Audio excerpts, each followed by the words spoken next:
여러분 안녕하십니까, 진성호입니다. 오늘 윤석열 전 검찰총장이 역사적인 이 정치 참여 선언문을 발표했습니다. 정말 오늘 윤봉길 의사 기념관은 난리가 났습니다. 1000명이 넘는 인파들이 몰려왔다고 합니다. 윤석열 노래를 부르고 윤석열 대통령을 외치고 실신해서 실려나가는 사람도 있었다고 합니다. 정말 대단한 출정식이었습니다. 자, 윤석열 총장은 이 자리에서 출마 선언문을 낭독하기도 했지만 더 관심을 갖게 한 것은 바로 기자들과의 정문적답, 일문일답이었습니다. 자, 이 질문들에 윤석열 전 총장은 적극적으로 나섰습니다. 그동안 전원 정치를 했다는 비판을 의식한 듯 아주 직접적이고 구체적인 발언들을 이어갔습니다. 자, 진행을 맡은 대변인 공보팀장이 이 시간이 지났다고 이야기했지만 윤석열 전 총장은 조금 더 하자 계속 질문을 받았습니다. 자, 그런 가운데 문재인 대통령이 가장 아파하는 그런 부분들도 나왔습니다. 한일 관계 악화에 대해서 죽창가 부르더니 이 지경까지 왔다고 조국을 의식한 듯 비판을 했습니다. 또 2+2, 3+3 이런 한일 대화의 새로운 방식까지도 제시하면서 상당히 그동안 외교 안보 공부를 많이 했음을 드러내게 되었습니다. 무엇보다 관심을 가지게 한 것은 바로 엑스파일 논란이었습니다. 장모 이야기가 나오자 장모도 법 집행에는 예외가 없다, 이렇게 단호한 입장을 밝혔습니다. 엑스파일은 정면 대응하겠다고 했습니다. 자, 이 기자회견을 보면서 민주당, 청와대는 상당히 충격을 받은 것 같습니다.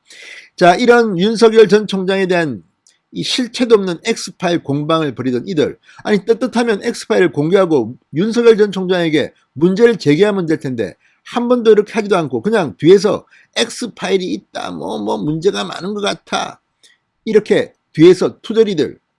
윤석열 전 총장이 오늘 박살을 냈습니다.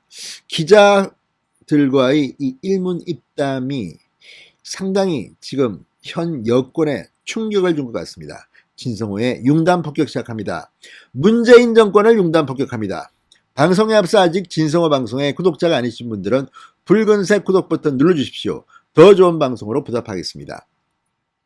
윤 총장은 또 내가 아니면 안 된다는 것도 아니라고 했습니다. 자, 이런 질문이 나왔습니다. 각종 여론조사에서 1위인데 추세상 지지율이 떨어지는 통계도 있다. 지지세가 유지되지 않아도 정권교체에 이바지할 생각인지 아니면 야인으로 남을 것인지 이렇게 묻자, 제가 아니면 정권교체가 안 된다는 생각은 절대 아니다.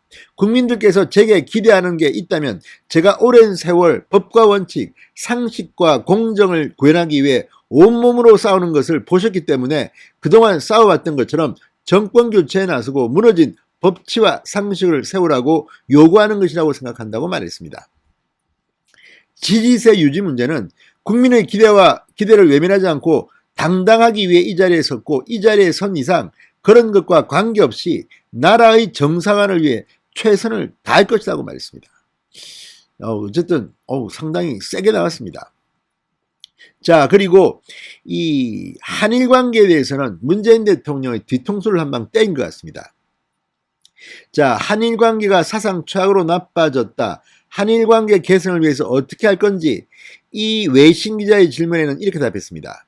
지금 한일 관계는 국민 여러분들께서 다 아시겠지만 수교 이후 가장 관계가 열악해지고 회복 불가능할 정도까지 관계가 망가졌다.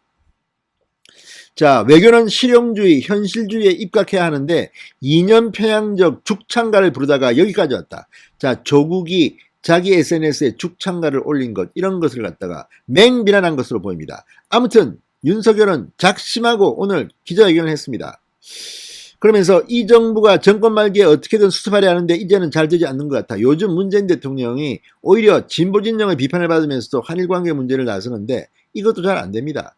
지금 스가 총리는 만나려고도 안합니다. 자, 그러면서 대안도 제시합니다. 자, 이런 것들과 한일 간 안보협력, 무역문제, 이게 위안부 문제, 강제징용 문제와 함께 전부 한 테이블에 올려놓는 방식으로 접근해야 한다. 한미관계처럼 한일도 국방, 외무, 경제 2+2, 3+3의 정기적인 정부 당국자 간 소통이 향후관계 회복에 필요하지 않나 생각한다. 이렇게 말했습니다. 자, 이런 것들을 보면 상당히 지금 윤석열은 많은 것을 준비하고 있다는 생각이 듭니다. 무엇보다도 지금 윤석열 전 총장에게 근거 없이 X파일 가지고 공격하는 세력들이 있습니다. 예도 있고 야에도 있습니다. 이런 데 대해서 한마디 했습니다. X파일과 관련해서 정치권 공세에 대응 안 하겠다고 했는데 정면 돌파를 해야 한다는 지적에 대해서 어떻게 생각하느냐 이렇게 물어보자 그 문건을 보지 못했지만 국민 앞에 공직자, 특히 선출직 공직자로 나서는 사람은 그 능력과 도덕성에 대해 무제한 검증을 받아야 한다는 입장을 가지고 있다. 그러나 그런 검증은 합당한 근거와 팩트에 기초해서 이루어지는 것이 맞다고 생각한다. 만약 이것이 출처불명의 아무 근거 없는 일방적인 마타도로 시중에 유포한다든가 하면 이건 국민께서 판단할 것으로 생각한다.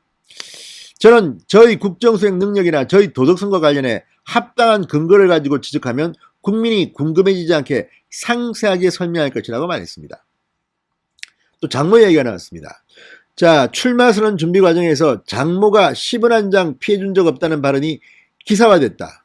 어떻게 나온 건지 궁금하고 장모 등의 수사와 재판이 진행되는 상황에서 전직 검찰총장으로서 부적절한 발언이었다는 지적이 있다. 이렇게 묻자 저는 그런 표현을 쓴 적이 없다. 어떻게 나왔는지 잘 모르겠다. 이거는 아마 정진석 의원이 전원으로 하다가 이렇게 말이 이렇게 나온 것으로 정진석 의원이 사과도 했습니다. 자, 그러면서 검사로 재직하는 동안 또는 그 이후에나 법에는 예외가 있을 수 없다는 신념으로 일해왔다. 제 친인척을 비롯해서 어떤 지위나 위치에 있든지 간에 수사와 재판, 법 적용에 있어 예외는 없어야 한다고 생각한다. 다만 저도 검찰총장 시절에 강조했지만 법 집행이라는 것은 국민이 납득할 수 있게 공정하게 이루어져야 한다. 공정한 절차에 따라 법 집행에 예외가 있을 수 없다고 말씀드린다. 아무튼 오늘 윤석열은 정말 단호하게 이 말하는 부분은 확신에 찬 답변을 했습니다. 이걸 보고 민주당 의원들은 지금 부글부글 끓고 있는 모양입니다. 내용이 없다, 중딩 같아, 어떻다. 그만큼 윤석열의 오늘 기자회견이 그들에게는 많이 아팠던 모양입니다. 진성호의 융단 폭격이었습니다. 여러분 감사합니다.